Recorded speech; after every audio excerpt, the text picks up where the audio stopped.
Read along our I can statement for today with me. I can use what I know about geometric figures to solve perimeter and area of complex figures. So all that means is you can use what you know about finding area and perimeter of triangles and rectangles and parallelograms to solve for more complex figures made up of these smaller figures. So let's look at a complex figure made up of smaller figures. I can tell this is a regular figure because it is made up of two smaller figures, and it is not a rectangle or a triangle that I already know the formula for. If I look closely at this shape, I can see that it's made up of a rectangle and a triangle. If I look at it as two smaller shapes, I can find the area of each individual one and add them together. So here's a rectangle, I'll solve for the area of that. And here's a triangle, and I'll solve for the area of that. Likewise, I can just add all the way around to find the perimeter. First, I'm going to solve for perimeter. I know that perimeter is just measuring the distance all the way around the outside. So I started right here, and I counted 8 plus 4 plus 8 plus 3 plus 5. And I wrote it down right here. Then I can solve.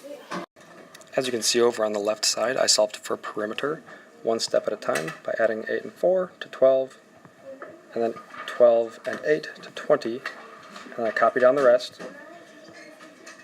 20 plus 3 is 23, copy down the 5, and 23 plus 5 is 28.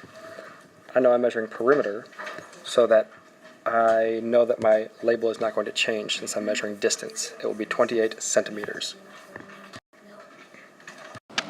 For area, however, I need to do a little bit more work.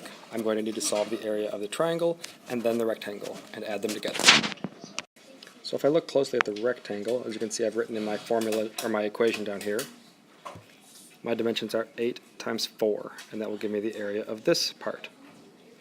Then I've added in the triangle, which is 4.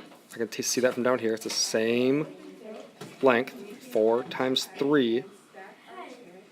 And then I need to divide that by 2 because that's my formula. I do base times height divided by 2. So let's go ahead and solve.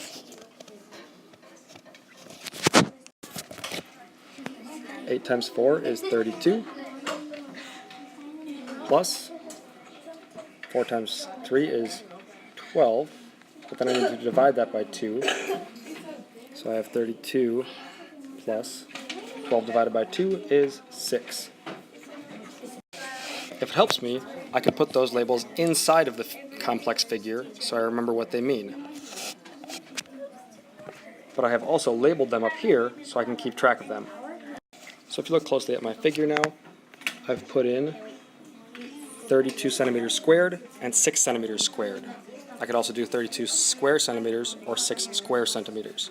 If I add them up, I get 32 plus 6 equals 38 centimeters squared for the total area. With any complex figure, you need to break the figure into smaller parts that you can solve.